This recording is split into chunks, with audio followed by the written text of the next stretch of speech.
Ok, donc c'est bon, je suis de retour habillée. On va commencer par mettre de l'huile de coco. Tranquillement. Un petit peu d'huile de coco. Assez rapidement, rien d'extraordinaire. Je suis pas fan de l'huile de coco comme vous le savez. Donc c'est vraiment parce que là j'ai mis... Je pense que j'ai pas... Ça fait longtemps que j'ai négligé un petit peu les soins protéinés. Donc même avec banane, avocat, etc. Je pense que c'est pas la fin du monde d'en rajouter un peu bien au milieu, comme je vous l'ai dit. Je n'oublie pas d'en mettre au milieu, derrière et les tempes. Voilà. L'huile de coco, c'est bon, c'est fini. Je vais prendre un tout petit peu de mon mix karité, huile d'olive, huile de ricin, huile de coco. Mais surtout karité et huile d'olive. Vraiment. Que je vais mettre un petit peu sur les bouts.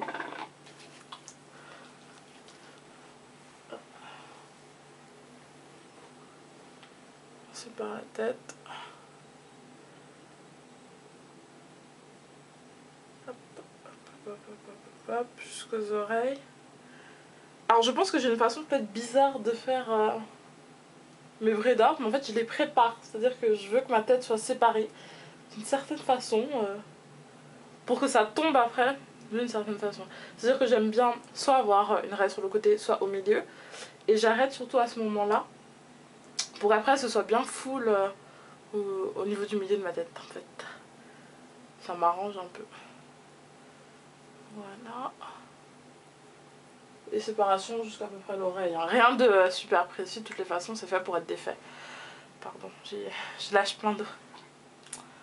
Hop, de l'autre côté. Bien sur les pointes hein, plutôt. Je suis bien comme ça pour essayer d'avoir tous les cheveux en fait. Je les aurai pas tous parce qu'on en a plein. Mais au moins j'essaye de tous les avoir. Et de toute façon ça j'en remets après. Ne vous inquiétez pas, je suis très lourde. Ne vous inquiétez pas, j'en remets. Alors moi comment je fais alors, c'est que j'ai deux pinces là que je vais utiliser. J'ai du mal. Alors, hop, hop, hop. C'est que je fais toujours, même quand je me tresse ou je fais des vanilles, c'est toujours ça. Je fais toujours une ligne. Et après, je prends bout par bout et tranquillement. Donc là, vous allez me voir remettre un peu de mon mix. Et franchement, j'en mets. J'en mets.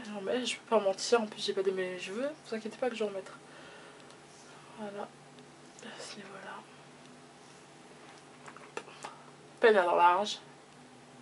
On commence par le bout et on remonte tranquillement. Toujours en tenant en haut pour éviter que ça arrache les cheveux. Ok. On tient bien et on évite que ça arrache. Et là, produit qu'on n'a pas encore testé ensemble. Donc j'ai acheté le Curly Buttercream.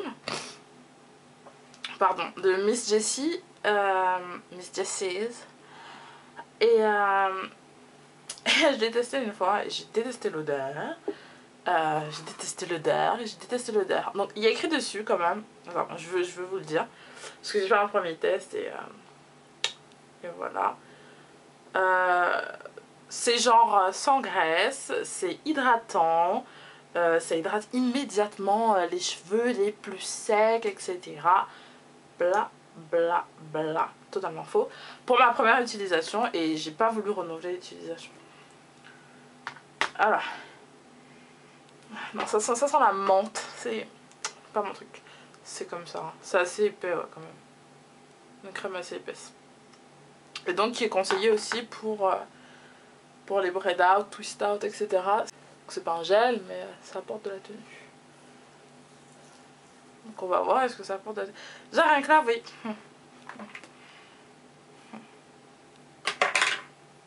Vous sentez le scepticisme. Rien que là, je sens que le bout de mes cheveux est sec. Alors que quand je mets les carités, j'ai pas ressenti ça. Donc bon. On va pas faire une mauvaise revue du produit pour l'instant. Deuxième utilisation. Je pense que c'est un produit dont j'ai pas compris comment l'utiliser, le mode d'emploi. Donc On va voir cette fois-ci si ça ira. Je pressens l'énervement demain quand je vais sentir la menthe. Vous allez voir que ça va être marrant. Ça va être marrant.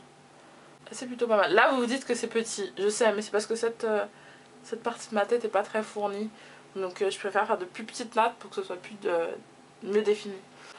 Pardon pour l'éclairage, commence à faire un peu noir, je suis désolée. Donc on va s'activer un peu quand même. Donc là je suis passée devant, donc vous remarquerez... Pardon, là je suis passée devant, donc vous remarquerez qu'en fait je fais de plus grosses sections devant. Parce que c'est plus joli quand c'est full devant. Enfin, chacun sa façon de faire son braid art.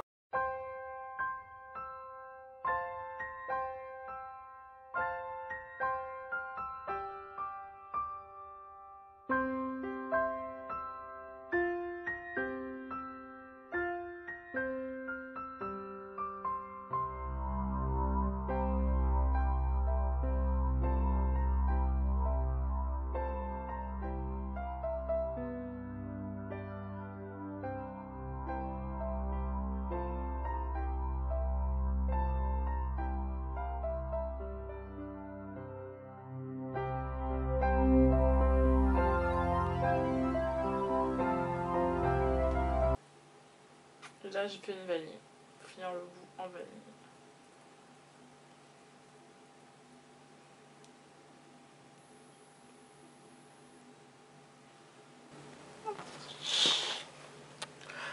Coucou, donc de retour rapidement pour mon braid out.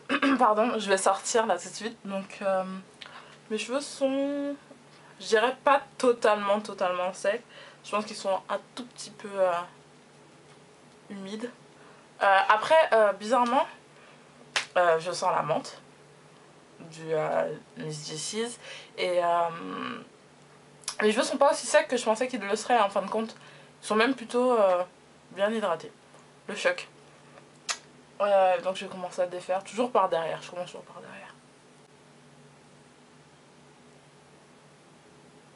Oh, mince. Pardon, une seconde. L'huile de coco. Ça évite que je fasse tout friser d'un coup. Voilà, j'en mets bien sur mes doigts.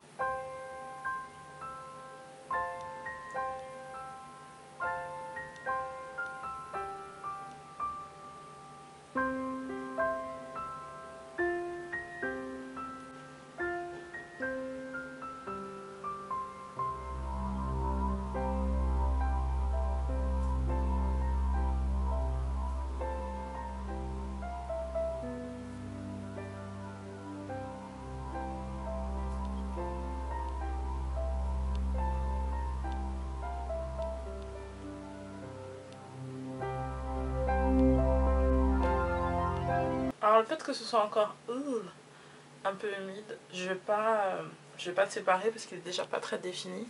Je sens qu'il a envie de gonfler. Donc juste à la racine pour effacer un petit peu les traits, je passerai mes doigts. Comme maintenant, à la racine vraiment. Bon, c'est pas super parce que ça donne encore plus de volume ce que je fais. Mais c'est pour éviter les tracés qui sont, je trouve, hein, ça c'est vraiment un avis perso, voir des tracés, quand on a tracé nos cheveux, c'est pas joli. Derrière aussi, j'aime pas. Oh, j'aime pas. Si on voit comment j'ai tracé derrière, ça m'énerve. Ça m'énerve direct. Ah. Donc voilà mon braid out. Je pense que j'aurais dû attendre demain pour le défaire. Ou peut-être ce soir. Ça aurait été plus défini, mais c'est pas grave. Au moins, vous aurez vu un braid out et je vous montrerai ma routine pour le soir. Je monte derrière. Ça va. On est tranquille. Donc voilà, je suis bien contente et je vous fais des gros bisous. À la prochaine. Bye bye.